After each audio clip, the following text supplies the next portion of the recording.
Another GM's meetings in the books. How would you characterize how things went over the last couple of days?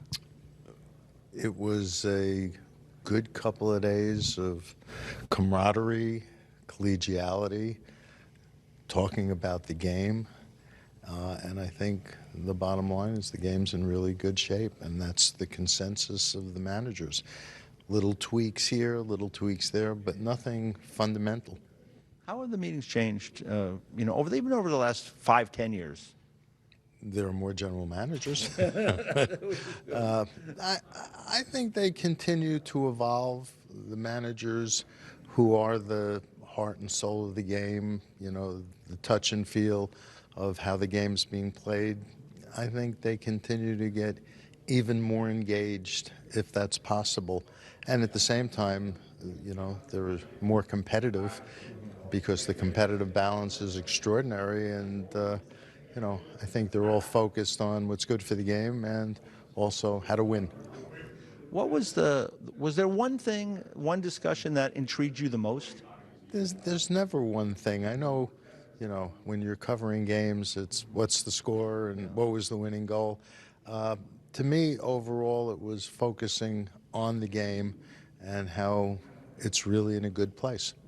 How about the conversation on 3-on-3 overtime? I mean, there was some talk about maybe tweaking that. It seems like I enjoy still watching it, but I guess, again, everybody's looking for little things. What did you make of that?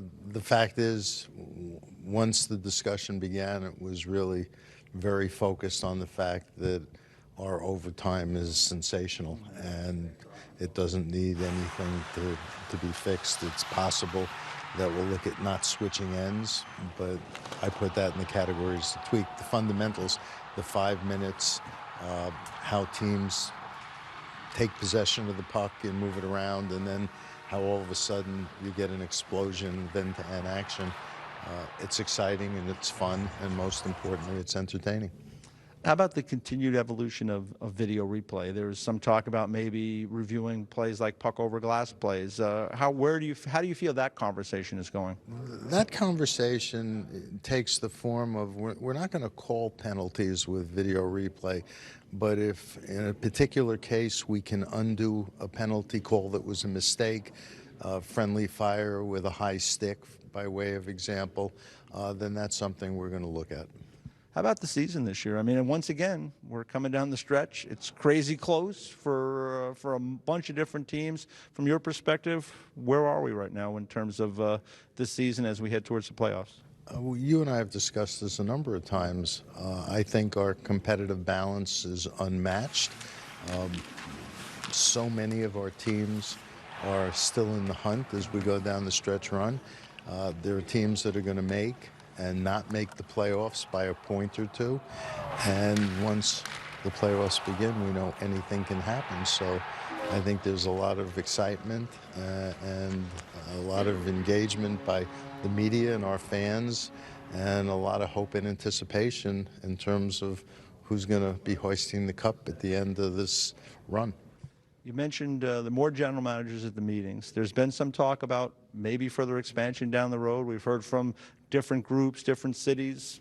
Any update on any things of that nature? No, I think any talk of expansion is premature. The fact is we're getting a lot of expressions of interest from a lot of places, and that's very gratifying. But having a formal expansion process isn't something that's on the short-term agenda. All right. Last thing, any update with the Arizona situation? That was something that's been ongoing, I guess, and probably for you to deal with. No update. Alex Morello is involved in trying to acquire a portion of land that will enable him to build a new arena in Greater Phoenix, and we're supportive of him trying to make that acquisition. All right. Thanks for the time. We appreciate it. Enjoy the rest of the day. Great to be with you as always.